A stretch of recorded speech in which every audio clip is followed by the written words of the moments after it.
કેન્દ્રીય મંત્રીઓ અને ટાટા ગ્રુપના અધિકારીઓ વચ્ચેની મિટિંગનો સમયગાળો પણ ખૂબ જ ખાસ છે. રિઝર્વ બેંક ઓફ ઇન્ડિયાએ ટાટા સન્સને નોન બેન્કિંગ ફાઇનાન્શિયલ કંપની ઘોષિત કરી.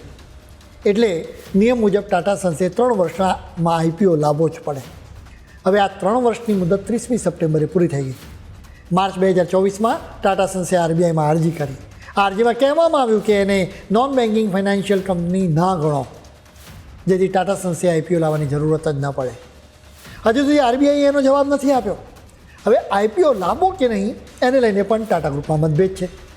જ્યાં એક ગ્રુપ માને છે કે ટાટા સન્સનો આઈપીઓ ન લાવવો જોઈએ, એના માટે આ ગ્રુપ યોગ્ય દલીલો પણ કરે છે. તેમનું કહેવું છે કે ટાટા સન્સ એક હોલ્ડિંગ કંપની છે જે ટાટા ગ્રુપની જુદી જુદી કંપનીઓમાં રોકાણ કરે છે. એટલે ડાયરેક્ટ ફાઇનાન્શિયલ સર્વિસ પૂરી પાડતી નથી. એક ગ્રુપ શેર બજારમાં લિસ્ટિંગનો વિરોધ કરે છે. જોકે બીજી તરફ શાહપુરજી પલોનજી એન્ડ કંપની ટાટા સન્સનો આઈપીઓ લાવવાની જીત કરે છે. એની પાછળ પણ એક સોલિડ કારણ રહેલું છે.